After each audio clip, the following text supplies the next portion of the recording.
This is a message from the Spoil the Ballot Party regarding the forthcoming general election. Pauses. Hello, my fellow citizens. Whether you registered to vote or not, please listen, as next time you might get it. Pauses. I am always the realist. Rolls eyes. Pauses. There are always three options during an election. 1. Voting. 2. Not voting. 3. Spoiling the ballot paper. If you vote, good for you. If you do not vote, you will be ignored. Time and time again. If you spoil the ballot paper, you will make a point. The point being that you might have voted. Pauses. The Spoil the Ballot Party has been formed to push 3 specific policies. Policy 1. No tax up to just below the average wage. Policy 2. Proportional representation. Policy 3. Election days to be public holidays. Pauses.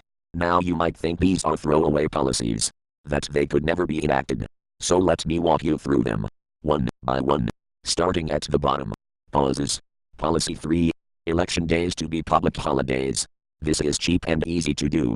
It will allow everybody on the general election day to consider their vote and to vote.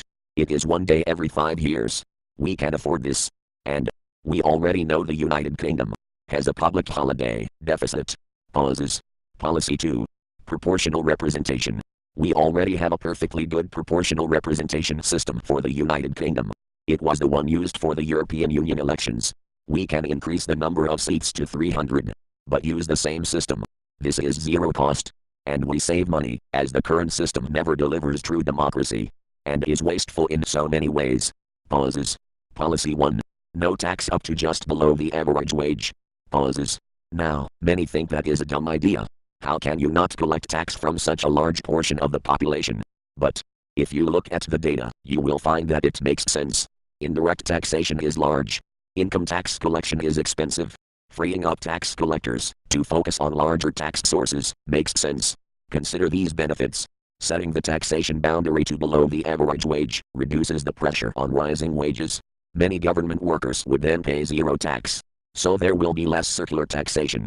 That is, the government pays workers only to tax them. There is an effective pay rise for all government workers without any additional expenditure. Pauses.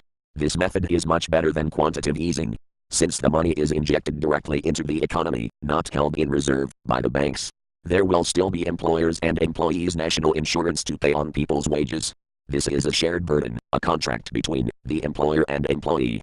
These days, national insurance is seen as an accumulated benefit, as it is linked to the government pension. This allows people to understand where their taxes go. Pauses. Or not go. Pauses. With direct taxation, it is seen as unfair due to relative contributions with respect to the cost of living. Direct taxation is seen as a burden when your wages are close to the actual cost of living. Because of this, voters fixate on all tax expenditure, in spite of the fact their direct taxation contribution is comparatively negligible. Pauses. And the real point is that the loss of £75 billion from direct taxation is acceptable, since it is likely to be replaced by indirect taxation. Pauses. It is just that the money will flow through the economy, rather than directly into the government's balance sheet. Pauses.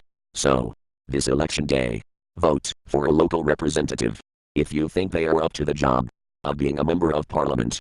Pauses. And if not, spoil the ballot. Pauses. And if you like our 3 policies, write #spoil the ballot party over the ballot paper. Pauses. That is all I wanted to say. Cheers.